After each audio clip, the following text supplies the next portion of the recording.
Friends எல்லாருக்கும் ஒரு பெரிய வணக்கம். சோ இன்னைக்கான vlog என்னன்னு பாத்தீங்கன்னாக்கா வெண்டைக்காய் புளி குழம்பு தான். அது எப்படி செய்யறேன்னு சொல்லிட்டு இப்போ நம்ம வீடியோக்குள்ள போலாம் வாங்க.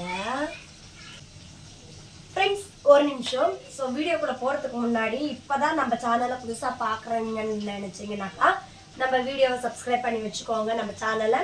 அப்புறம் பெல் பட்டனை ஆல்ல போட்டு வச்சுக்கோங்க. அப்பதான் நான் போடுற வீடியோஸ் எல்லாம் உங்களுக்கு நோட்டிஃபிகேஷனா வரும். இப்போ நாம வீடியோக்குள்ள போலாம். நான் ஏற்கனவே வடை சட்டியில் எண்ணெய் ஊற்றி வெண்டைக்காயை சின்ன சின்னதாக கட் பண்ணி எண்ணெயில் போட்டிருக்கேன். இதில் கூட கொஞ்சம் உப்பு சேர்த்துக்கோங்க. உப்பு சேர்த்து கொஞ்சம் நல்லா வதக்கி விட்டுருங்க. இதுக்கு வந்துட்டு ஒரு 50 கிராம் எண்ணெய் ஊற்றிக்கோங்க. எண்ணெய் ஊற்றி நல்லா வதக்கி எடுத்துருங்க. வதக்கிட்டு இந்த பச்சை வடை இந்த கொஞ்சம் வதக்கி எடுத்துட்டதுக்கப்புறம் நாம் வந்துட்டு இதை வந்துட்டு ஒரு தட்டில் போட்டு எடுத்து வச்சுக்கலாம். பாருங்க, இன்னும் கொஞ்சம் வதங்கணும். அந்த பச்சை வடையெல்லாம் போகட்டும். அந்த எண்ணெயில் பொரிச்சு போடும்போது நமக்கு வந்துட்டு குழம்பு டேஸ்ட்டாக இருக்கும்.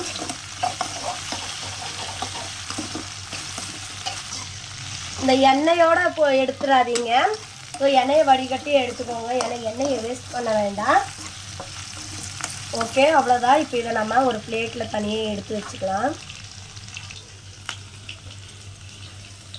இந்த மாதிரி ஒரு பிளேட்டில் தனியாக எண்ணெயை வடிகட்டி எடுத்து வச்சுக்கோங்க.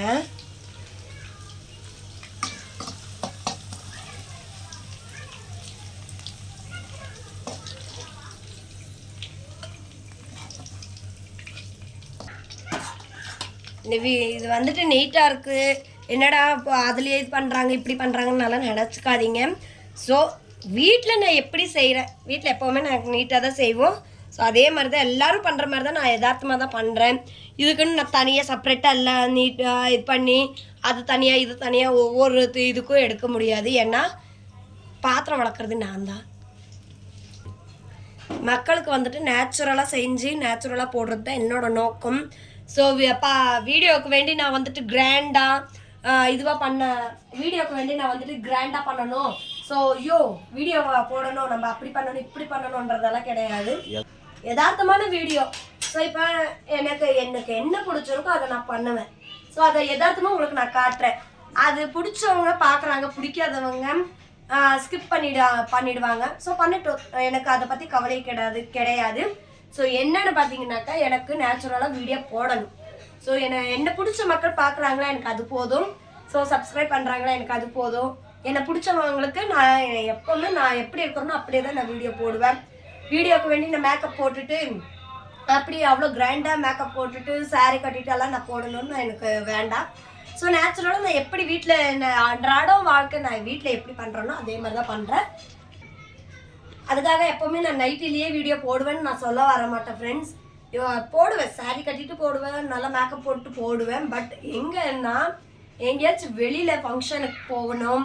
ஸோ வீட்டில் ஏதாச்சும் ஃபங்க்ஷனா அப்படியேப்பட்ட நாளில் மட்டும் நான் மேக்கப் போடுவேன். மற்ற நாள் மேக்கப் போட மாட்டேன்னு இல்லை. லைவ்லேயே நிறைய பேர் பார்த்துருப்பீங்க நான் எப்படி மேக்கப் போடுறேன்னு.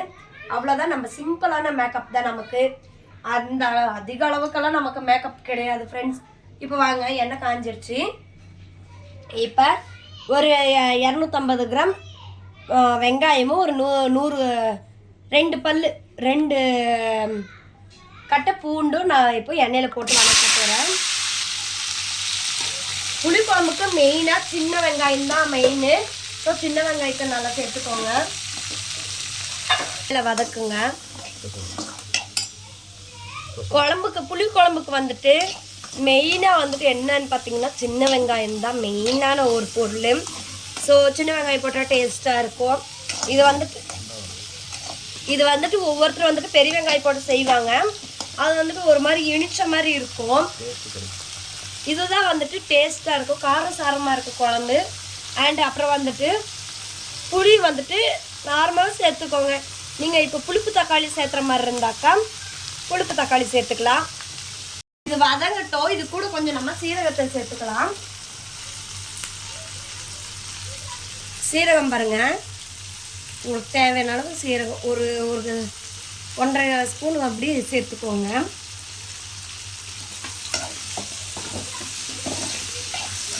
வதங்கினதுக்கப்புறம் இப்போ இது வதங்கிருச்சு இல்லைங்களா? ஸோ இது கூட நம்ம வந்துட்டு தக்காளியை வெட்டி போட்டுக்கலாம். ஃப்ரெண்ட்ஸ், இப்போ நம்ம அடுத்து ஒரு 4 தக்காளி, பெரிய தக்காளி நான் கட் பண்ணி வச்சுருக்கிறேன், அதை சேர்த்துக்கலாம்.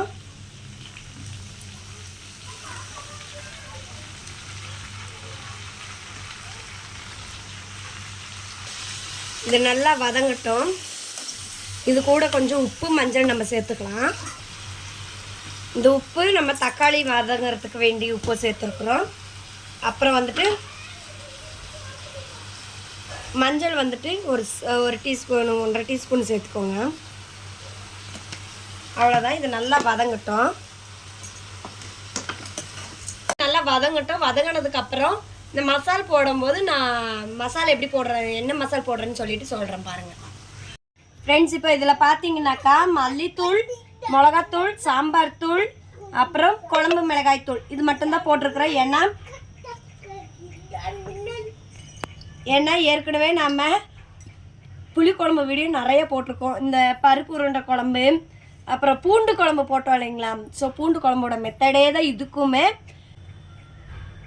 எல்லாம் 2 ஸ்பூன் போட்டிருக்கிறேன் ஃப்ரெண்ட்ஸ். நான் வந்துட்டு காரத்துக்கு ஏற்ற மாதிரி நான் பொருளை போட்டிருக்கேன். இதே மாதிரி தான் இதை வந்து ஆறுனதுக்கப்புறம் அரைச்சிட்டு நம்ம தாளிப்பு கொடுத்து வெண்டைக்காய் போட்டுக்கலாம். இந்த தூள் போடும்போது ஃபோன் சுவிட்ச் ஆஃப் ஆகிடுச்சு ஃப்ரெண்ட்ஸ், அதனால ஃபோன் எடுக்க முடியல, விட்டால் இது வந்து கருகிடும். ஸோ அதனால் நான் வந்துட்டு போட்டுட்டேன். இப்போ இதை அரைச்சதுக்கப்புறம் தாளிக்கும் போது உங்களுக்கு காட்டுறேன் ஃப்ரெண்ட்ஸ். இப்போ வடசட்டி காஞ்சிருச்சு. இப்போ நம்ம வந்துட்டு எண்ணெய் ஊற்றிக்கலாம். குழம்புக்கு எண்ணெய் ஊற்றியாச்சு. ஸோ இதில் நம்ம வந்துட்டு கொஞ்சம் கடுகும் வெந்தயமும் போட்டு தாளிச்சுக்கலாம். இப்போ நம்ம வந்துட்டு கடுகு சேர்த்துக்கலாம். கடுகு பொரிஞ்சதும்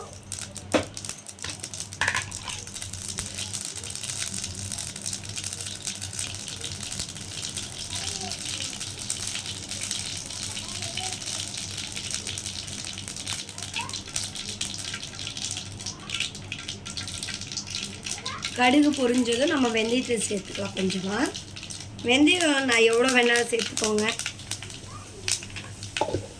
வெந்தயம் மனம் வந்த உடனே, மனம் வந்துருச்சு வெந்தயம், உடனே நம்ம அரைச்சி வச்ச அந்த மசாலாவை சேர்த்துக்கலாம். ஏன்னா ரொம்ப நேரம் விட்டாக்கா வெந்தயம் கருகி போயிடும், அப்புறமா டேஸ்ட்டு கிடைக்காத குழம்பு நமக்கு.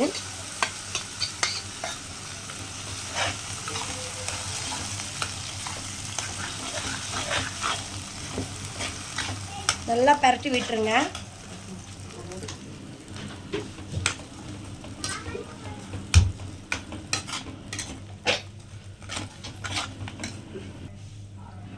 இப்போ கொஞ்சமாக நம்ம கருவேப்பிலை சேர்த்துக்கலாம்.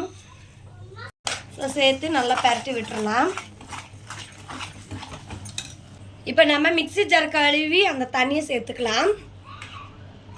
சேர்த்து நல்லா கொதிச்சதுக்கப்புறம் நம்ம இதை கொதிக்கிறதுக்கு கூடவே புளியை கரைச்சி வச்சுருக்கேன், அந்த புளி தண்ணியை ஊற்றுறோம் பாருங்க.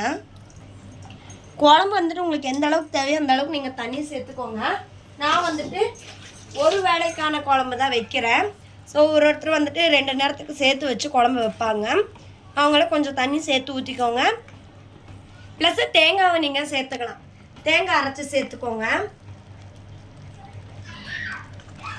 இப்போ நம்ம இது கூட அந்த கரைச்சி வச்ச புளி, ஒரு லெமன் சைஸ் அளவுக்கு நான் புளியை கரைச்சி வச்சுருக்கேன்.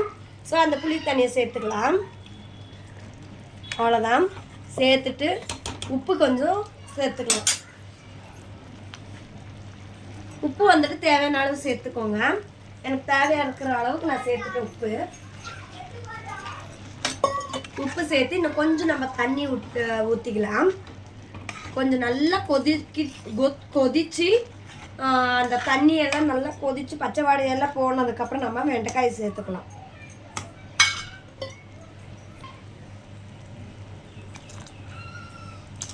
தண்ணி கொஞ்சமாக சேர்த்துக்கோங்க, போதும். சரி, நல்லா கொதிச்சுட்டு அந்த பச்சை வாடையெல்லாம் போனதுக்கப்புறம் நம்ம வெண்டைக்காய் சேர்த்துக்கலாம்.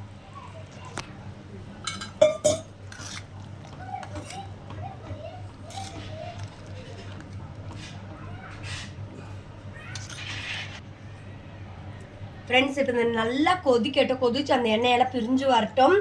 வந்ததுக்கப்புறம் நம்ம வெண்டைக்காய் சேர்த்துக்கலாம். இப்போவே நான் டேஸ்ட் பார்த்தா செம்ம அட்டகாசமாக இருந்தது. எனக்கு பிடிச்ச குழம்புன்னா இந்த ஒரு புளி குழம்பு தான் ரொம்ப பிடிக்கும். சொல்கிறதுக்கு வார்த்தையே இல்லை, அந்த அளவுக்கு பிடிக்கும்.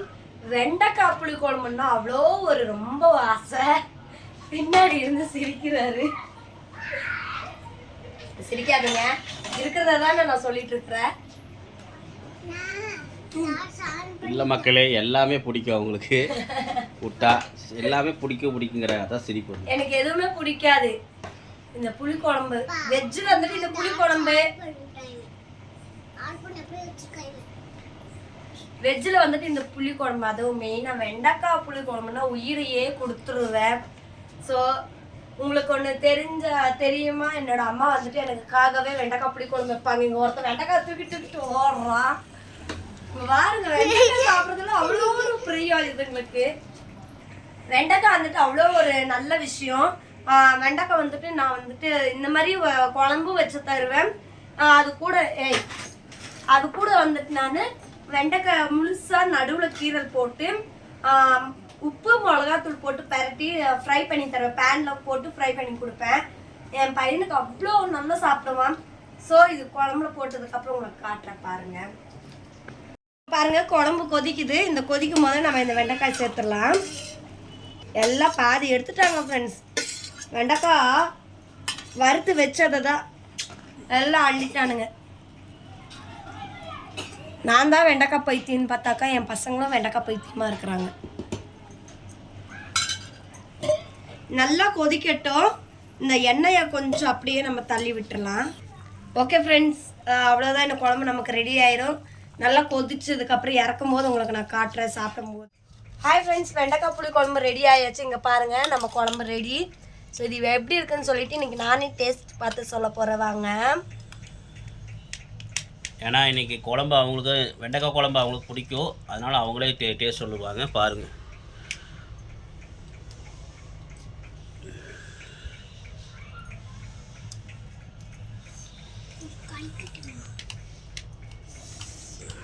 சூடாக இருக்கு.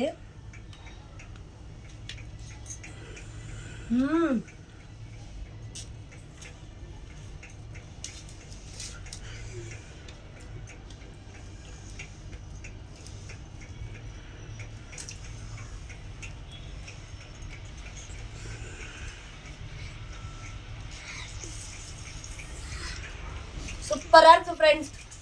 இதே மாதிரி உங்கள் வீட்டில் செஞ்சு பார்த்துட்டு எனக்கு கமெண்ட்டில் சொல்லுங்கள். யாருக்கெல்லாம் புளிக்குழம்பு பிடிக்கும்னு எனக்கு கமெண்ட் பண்ணுங்கள். Okay bye friends. இந்த வீடியோ உங்களுக்கு பிடிச்சிருந்தா லைக் பண்ணுங்கள், ஷேர் பண்ணுங்கள், கமெண்ட் பண்ணுங்கள், மறக்காமல் சப்ஸ்கிரைப் பண்ணி வச்சுக்கோங்க.